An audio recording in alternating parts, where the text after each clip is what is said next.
Hello, and welcome to People of the Pod, brought to you by American Jewish Committee. Each week, we take you beyond the headlines to help you understand what they all mean for America, Israel, and the Jewish people. I'm your host, Manya Brashear-Pashman.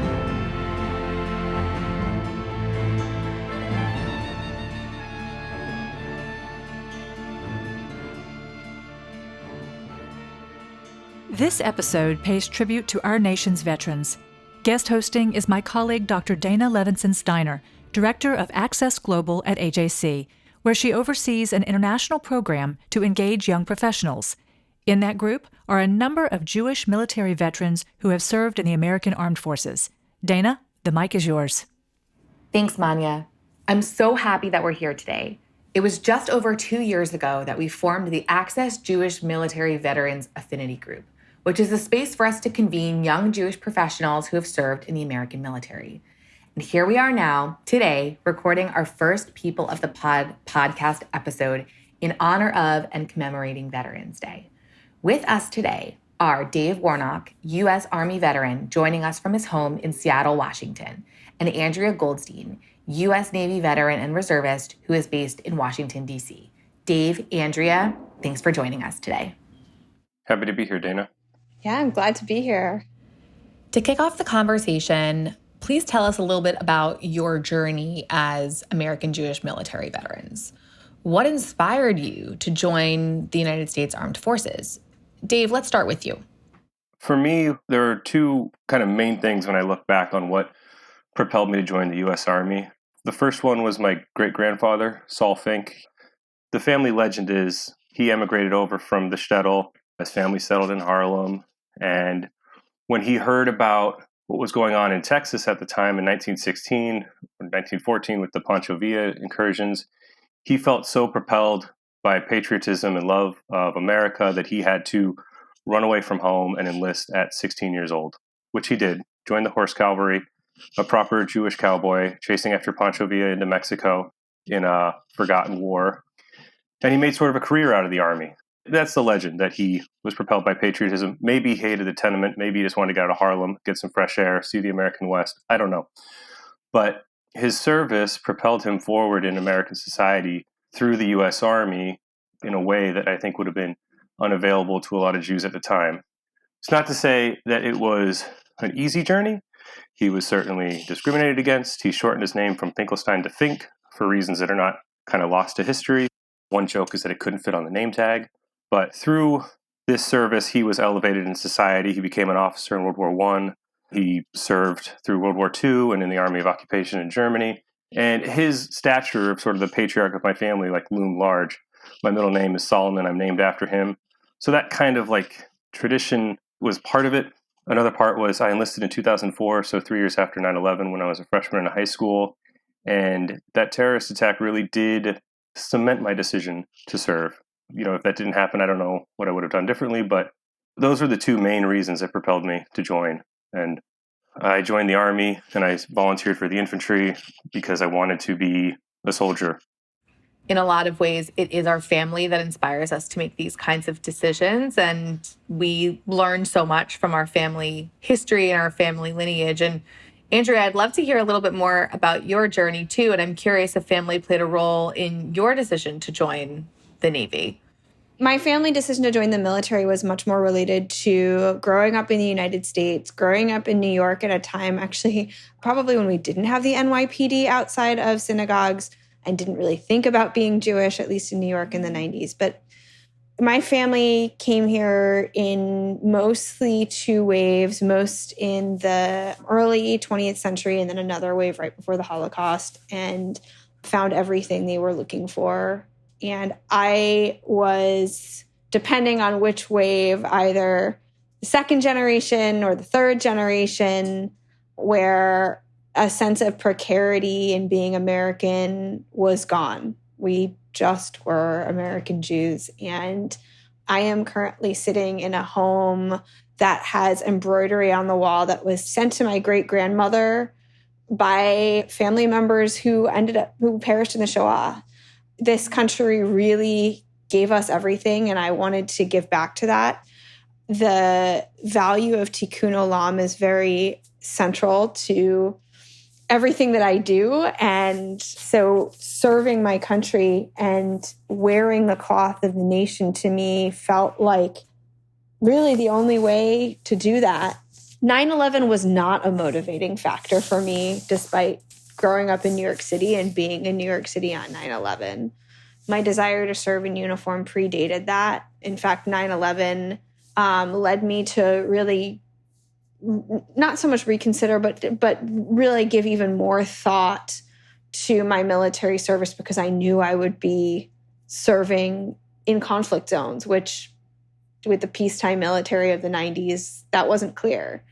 But I ended up joining through an officer program. I didn't initially have any family support because it was such a shocking choice. I had great grandparents who'd served during World War II and great uncles, but I'm not from a military family at all. And what became very understood by my family, because it was what was motivating me, was this desire to serve my country and wear the cloth of the nation no matter what. I want to pivot a little bit. I want to get back to questions of Jewish identity in a moment, but when we're thinking about American Jews serving in the U.S. Armed Forces, while there isn't a ton of data, the most recent-ish data suggests that just about 1% of the U.S. Armed Forces or the U.S. military is made up of American Jews. It's tiny, only 1%. And that 1% is of an already really small number of American Jews who already live in this country. So, thinking about this statistic and also acknowledging American history in serving in the military, what do we make of this small number? And what would you like to tell young American Jews who may be considering joining the military but may have doubts or concerns? So there are a couple of things I would say to that. I would comment on that data. First of all, that's only commenting that only includes self-reported numbers, because we don't collect demographic data on, it's seen as completely religious affiliation. The military does not collect demographics on Jews as being an ethnic group. So it's actually quite difficult to self-report your religion. So there's going to be an undercount. There are people who are Jewish who may even practice privately who are not reporting. And it also doesn't capture Jewish families. So it doesn't capture the number of people who may be not Jewish themselves, but their partner and spouse is Jewish and they're raising Jewish children and they're observing Jewish holidays with their families. So there's a lot that we really don't know. What I would also say is, if you were to overlay where the military struggles to recruit from with the parts of the country where most Jews live in the United States, you would see probably some very interesting geographic trends. The military has become a family business. There have been some comforts that the military has had in where they recruit from. And that typically is not New York, Los Angeles, Miami, Chicago, Washington, D.C. So in addition to being one of the very few Jews that I know in the military, I think I know probably even fewer people from New York City, especially officers. Dave, I'm curious your thoughts on some of these numbers, and also maybe what you would tell. You and I have talked about this before, about wanting to really engage in conversation with young American Jews about this experience and what it can mean for them. Acknowledging this number, while not perfect, I would imagine it's not so massive. So tell us a little bit about what you think, and also maybe what you would tell a young American Jew who might be considering enlisting. First off, my mom was also very surprised when I joined, perplexed, flummoxed, aggrieved perhaps. She would have much rather me not join the Army, but I just have to get that out there because she's certainly going to listen to this.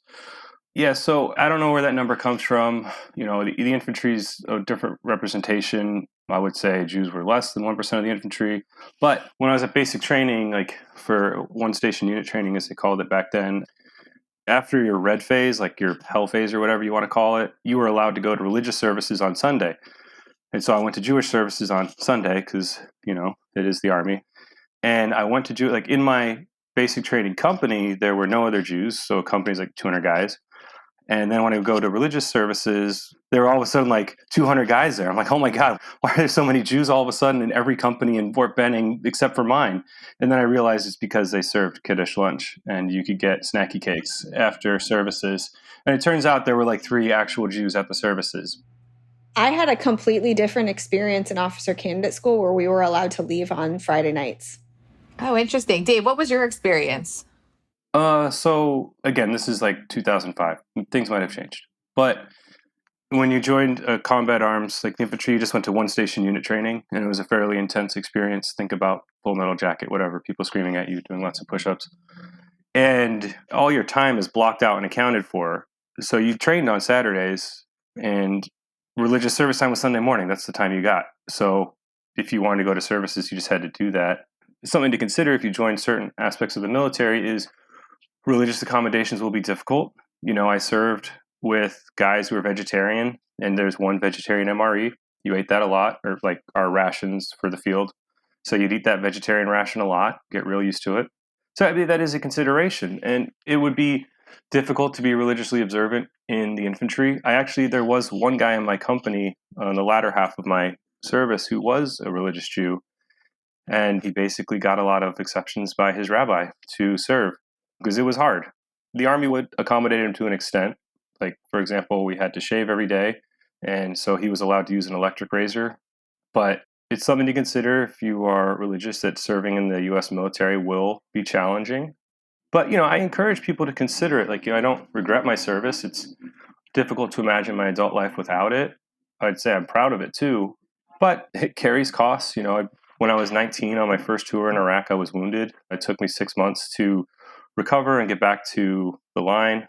The almost 5 years I was in, I rarely saw my family because, I was stationed in Germany and deployed to Iraq twice. So it was like I was overseas essentially for the entire time of my service. And that's something to consider. But this is all my perspective. But the experiences you get will propel you forward in life in a way that I don't think you get through other things, certainly when you're 18, when I was. That being said, a lot of soldiers in my unit did die in combat. A lot of guys, when they got out, they did struggle with PTSD and suicide. So it's not all sunshine and roses, but for me, it was the right decision. I mean, military service is really incredible. My field does have more Jewish folks, especially in the reserves where I'm still serving. What's been very interesting is as an intelligence officer, the active duty component doesn't have a lot of Jewish people, but the reserve component, my last unit, we had enough people to have a minyan in a unit of 50 people. And I have found, similarly to just living in society, I mean, your exercises are not, we're going to have exercises that take place during Rosh Hashanah. You're going to be deployed around Christian holidays so that people can be home for Christmas. Maybe you'll be lucky if that's around Hanukkah. But I've also found people who I've worked with to be incredibly accommodating up to the extent that they can. So maybe I was going to be away for Rosh Hashanah or Yom Kippur, but people would change their shifts with me on watch so that I could run the service because I was the lay leader, or so that I could break my fast at the end of Yom Kippur. And I experienced people being really curious and asking a lot of really good faith questions. And, I've had incredible experiences that range from serving with a lot of incredible, not just our military, but partner militaries. The most rewarding was my time with NATO, where I got to teach in Norway and Greece and in Sweden and get to have these incredible experiences with people. As actually the Germans all noticed my last name, which was really interesting. And that's a whole other story. But you also see things that you can't experience anywhere else. And it's not just I saw a meteor shower in the middle of the ocean on my 26th birthday from a ship. There's certain experiences that you don't think about when you're going into the profession of arms, but you will get to experience these incredibly vibrant experiences just because you've made this choice to go where no one else does. And so it's incredibly rewarding. I've also found that as a millennial, I mean, there are some very realistic things about the economic environment that we graduated into. And because of my military service, I have no debt and I own a home. I have a master's degree that the GI Bill paid for. So there's some other things there too. Absolutely. And I can only imagine what that experience was like for you when you were in it and when you've been out of it, and what creating a community of people who've gone through this experience understand. I want to lean into something that you mentioned, and I want to ask the same thing of Andrea. And then I want to talk a little about Jewish identity for a second, which is that you talked about sort of the things that you learned and the experience that you got as a young person. Dave, tell us maybe a little bit about some of the more rewarding experiences or things that were really profoundly important to you in your service. Yeah, I got out when I was 23, so 13 years ago now, and memories are once so vivid that I thought I would never forget have kind of faded away a little bit. But one thing that I'll never forget that was quite challenging is that after I was wounded, I was like kind of serving in the rear, just like in like a limited duty capacity, like back in my garrison. It was a tough tour. Lots of us got wounded. We had lots of members of our battalion killed. And I was asked by chain of command, as much as one can be asked in the military, to escort a soldier's body back to his parents and to his burial in Arlington Cemetery. And I did that, and that was, I can't even like describe just what that moment felt like to do that, to be present there as kind of like a unit liaison. I didn't know the soldier, we were in different companies, but that is something I'll never forget. Like actually escorting a soldier back to his parents. Another memory I'll never forget is like, because I have a photo of it and it's on the wall in our living room, is the photo of me and my fire team. I was a sergeant on my second tour. And so I led a small unit of 4 guys. And we took a picture when we were leaving Iraq for the last time. And just that sense of accomplishment of everyone came home safe from my team on that tour. And that's why it's hung up on my wall. It's, we're smiling, we're happy, we're leaving.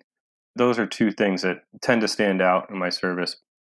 So, Andrea, you started off by saying that the value of tikkun olam, repairing the world, is one of the things that really guides you. And what I want to ask both you and Dave is, how has your identity as a Jew also shaped your experience as a veteran? We talked a little bit in the beginning about your experiences as Jews, or maybe your family being involved in the military, not being involved, being surprised. Tell us a little bit about how your identity as a Jew has shaped your experience as a military veteran and as someone who served in our armed forces. So I left active duty in 2016 and stayed in the reserves, but left full-time service because I felt like I had reached a ceiling on what I could really do for others and that be my full-time job. I wanted to keep serving. I wanted to keep serving my country, but a lot of that actually had to do with the way that I saw a lot of my teammates being mistreated by systemic issues, whether they be cultural or policy. And I wanted to spend a lot more of my time actively putting more good into the world versus preventing bad things from happening. Because that's what you do in the military, especially if you're in intel. You try to stop the bad. You don't do anything that actively promotes the good. And so I've spent the last 7 years in my civilian career, either in nonprofit or public service, doing just that. And about half of that time has been either actively helping veterans, particularly women veterans and people who have experienced sexual violence or other kinds of institutionalized harm, and currently serving members of the military. And I also firmly believe that our institutions need to live up to the ideals that we profess. And I want our nation to represent the ideals that my family came here believing it had. And so that's what I've been doing with my time. I spent 2.5 years on the House Veterans Affairs Committee and helped write over 100 laws that particularly supported women veterans, members of the LGBTQ community, sexual trauma survivors, people living with PTSD, to help them get improved access to healthcare and benefits. And I'm also very proud that I've also had the opportunity to work with the IDF and provided some insight into the way that we've made some policy changes here in the U.S. Dave, tell us a little bit about your Jewish identity and how it plays into this experience. Well, my unit was very diverse in many ways, not gender, because the unit was closed to, or at the time the MOS was closed to female, so the unit was, or the job was all male. And, part of the pipeline and being new and being a private, is your identity is kind of like stripped away, melted down. You're built up as part of this team, like your individualism is kind of knocked away. So when that process happens, whatever is the most like forefront of your identity kind of consumes it, in a sense that, like, if you have a very pronounced Southern accent, everyone's going to call you a country guy or whatever. And if you're from New York, there's a guy from Queens. So, like, everything about him became like, you're the New York guy. And for me, it was like I was the Jew, because that was like the most forefront and center thing of my identity. Also, when you shave my head, I have a really big head. So all my nicknames were either about having a big head or being a Jew. And then eventually, when I was allowed to grow my hair back, it settled more on the latter. So it was always very central to my service, because that was me. I was like the company's guy who was Jewish. And that was not met in a derogatory term. It was more of just like a statement of fact.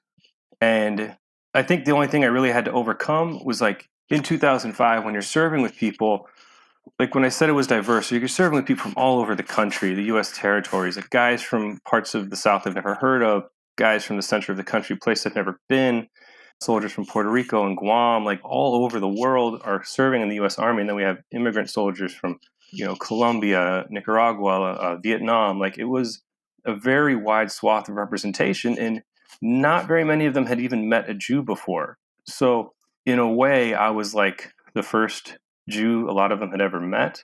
And I think, rewind back to 2005, if you don't know anything about Jews, you probably know like Woody Allen and Jerry Seinfeld, which are not exactly like pictures of like guys you'd want in a foxhole with you. So I had to sort of maybe work a little harder to prove myself in the basic soldiering tasks, but like that didn't take very long. And a lot of guys asked me questions about Judaism because they genuinely didn't know. And I think one of the benefits of my service is these guys take back their experiences with me, which I hope are positive, and then like go back to wherever they're from. And they're like, if Judaism or Jews comes up, they're like, hey, I served with a Jewish guy. He was pretty cool. But I think that was very important to me, and why it's so important for Jews to continue military service, because you just meet people from all over the country that you never would have met before. And it broadened my experiences too, serving with those guys. I think hearing the story about how in many cases you might have been the first Jew that these folks have met is really important. I think in a lot of ways it helps to demystify, or in most important cases, maybe even act against anti-Semitic ideas or stereotypes. So I think that that's really important. And Dave, you and I have talked over the years about how the term of calling you a Jew was like a term of endearment. It wasn't a term of anti-Semitism. And in spending a lot of my time with this Access Military Veterans group, I've gotten to learn some of the interesting elements of how you communicate and what that can look like.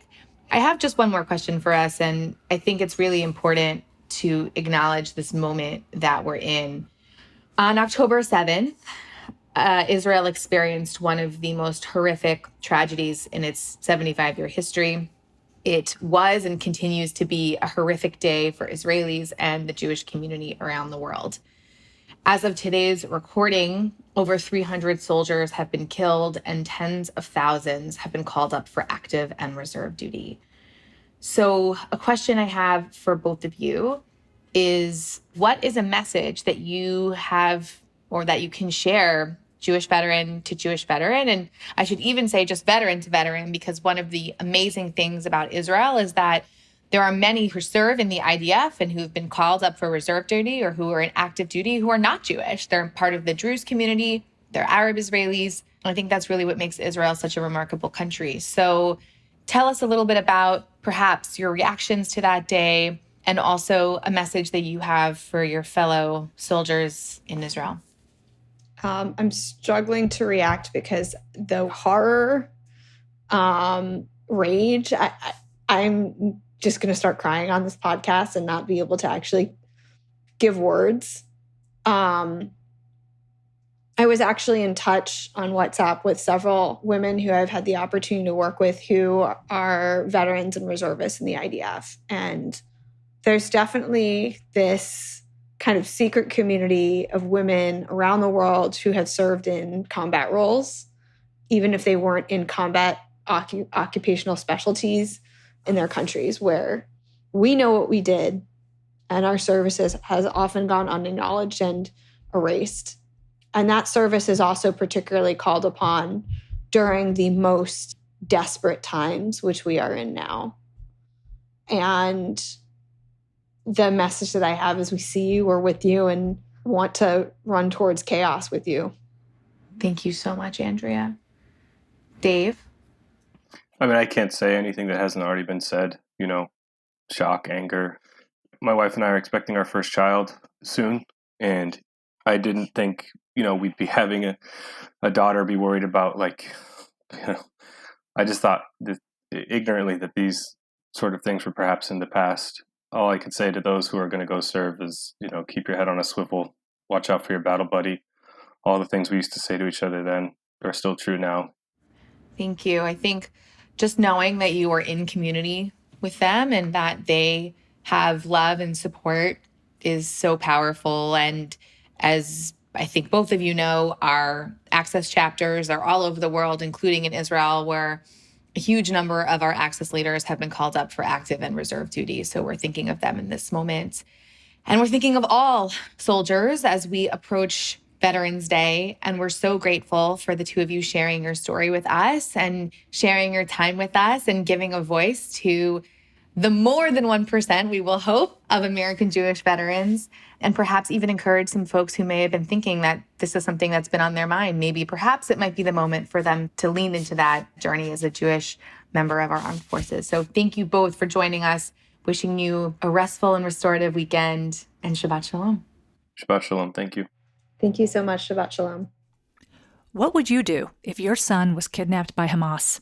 If you missed last week's episode, be sure to tune in for my heartfelt conversation with John Poland and Rachel Goldberg, the parents of 23-year-old Hirsch Goldberg Poland. They shared what they know about their son's abduction from the Supernova Music Festival on October 7th and the challenges they face in trying to secure his rescue. Hamas terrorists are holding more than 240 hostages from more than 30 countries, which the couple describes as a global humanitarian crisis that world leaders are not treating as such. They shared ways that we all can keep the hostages' stories alive and bring them home. Go to ajc.org/bringthemhome to do your part. Thank you for listening. This episode is brought to you by AJC. Our producer is Atara Lakritz. Our sound engineer is TK Broderick. You can subscribe to People of the Pod on Apple Podcasts, Spotify, or Google Podcasts, or learn more at ajc.org/peopleofthepod. The views and opinions of our guests don't necessarily reflect the positions of AJC. We'd love to hear your views and opinions or your questions. You can reach us at peopleofthepod@ajc.org. If you've enjoyed this episode, please be sure to tell your friends, tag us on social media with #PeopleOfThePod, and hop on to Apple Podcasts to rate us and write a review to help more listeners find us. Tune in next week for another episode of People of the Pod.